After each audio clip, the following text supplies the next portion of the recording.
नमस्कार जय जगन्नाथ। तो आज हूँ माणवस गुरुवार। तो आपण मानक हार्दिक अभिनंदन। तो आम साइट्रे तो संक्रांति पाखु ही माणवस गुरुवार स्टार्ट होता है। तो आज हूँ आम प्रथम गुरुवार प्रथम पाली। तो चैलेंज देखा आज मु कौन करुँची। आदि मो भिडी भल लगी निश्चित लाइक शेयर सब्सक्राइब करेंगे फ्रेंड्स। आदि किसी भूल रही निश्चित कमेंट माध्यम जनइबे। तो फ्रेंड्स देखंतु एटी मो झुटी काटी नेथली। तो एटी सब झुटी उपरे टिके फूल दे भल भाव पूजा करनी। देखंतु मो झुटीटा जदि भल लगी निश्चित कमेंट जनइबे। एते भल तो आसेनी तथापि जमती कि आसचे सेमती ही करथली।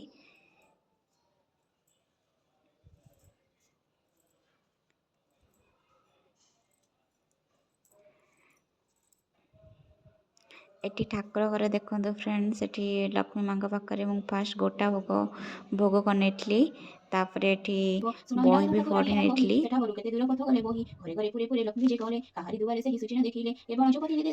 बही पढ़ सारा पर जो भोग करी टे बन नौ देखो फ्रेंड्स एटी भोग भी बन नेली।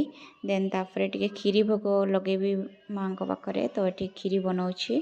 तो फास्ट ये क्षीर को फुटे नेली। क्षीर को भल भाव फुटे ने फ्रेंड्स। देन तापरे किछि गुड़ आ किछि नड़िया कोरा आ किछि ड्राई फ्रूट्स आ अरुआ चाउल को ग्राइंडिंग कर नहीं जाइली फ्रेंड्स। एठी क्षीरटी भल भाव फुटीगला अरुआ चाउल को एथिरे ऐड करदेली। देखो फ्रेंड्स जिते बड़े अरुआ चाउलटी भल भाव 50% खोलीज से आप गुड़ ऐड करदे। तो देखो एवं टे अलैच ऐड कर गुंड कर पकईदेली। देन तापर नड़िया कोरा को ऐड करदेली। तो ये ड्राई फ्रूट्स को टे घीरे फ्राए करनवा। देन तापर खीरी ऐड करवा। तो ये टे ड्राई फ्रूट को मुझे रोस्ट कर नेली घीरे। देन ये खीरी ऐड करदेली। देखंतु तो बिना मिल्क मेड आ बिना अमूल भी खाली क्षीर रे खीरीटा मस्त होता फ्रेंड्स माँ को दयारू। एवं देखो खीरीटी ठंडा हो गला केमती लगुच फ्रेंड्स। देखो केते थिकनेस अच्छी आ कलर भी देखो केमती आसी। तो फ्रेंड्स एबे खीरी तो मु रेडी कर सारे। तो चलते ए ठाकुर को भोग लगेदवा तापर जाए मुझे खाइबी कारण सकाल पर मुझे भी खाए ना। चलते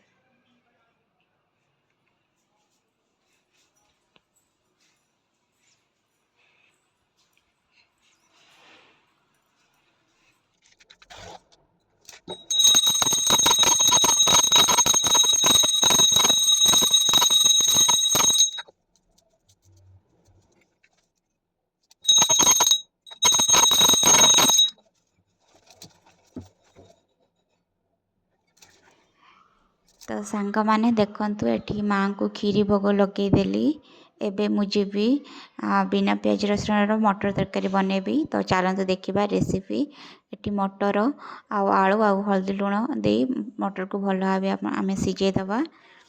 देन तापर आज तो बिना प्याज रसुण हेनी। तो बिना प्याज रसुण ही बनैबा। तो ये किसी अदा नहीं आ गोटे चामच जीरा आ दुईटी कंचा लंका नेली आ किसी धनिया पत्र नहीं भल भाव गोटे भल स्मूदी पेस्ट बन नवा।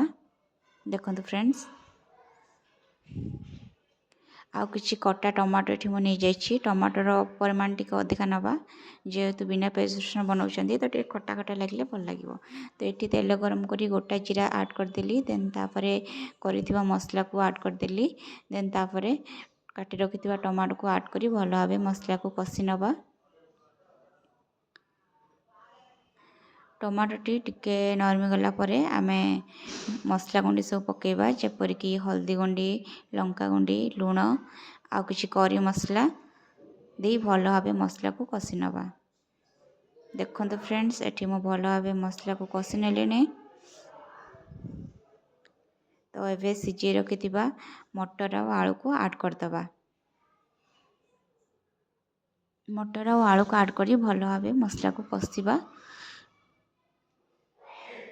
देखो फ्रेंड्स ये मो मटर आलू ऐड करदेली आ भल भाव कषि नेली।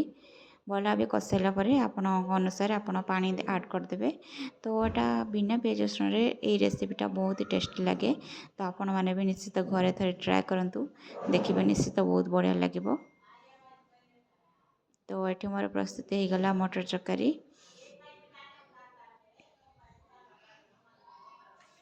काम सारीदेली तो ये खायापी पलि आसली। तो ये खीरी नहीं आ मटर तरकारी नहीं बास खाईदेवी। खाईदे रेस्ट करी कारण 4टा रात उठिले रात शोया को अलमोस्ट 12टा हो गला। 12टा ରୁ 4टा पर्यंत ही शोची। 4टार आलार्म देके उठिकी पूजा काम सारी आखि पूरा मोर माने पोड़ी पूरा आखि बंद हो। तो खाईदे कि रेस्ट करी देखा संध्या बेलू पूजा करवा। Yummy Kheri friends blog T मुझे एंड करछि। जब मो ब्लॉग टी भल लागिथिबो निश्चित लाइक शेयर सब्सक्राइब करिए फ्रेंड्स। रही जय जगन्नाथ बाय बाय।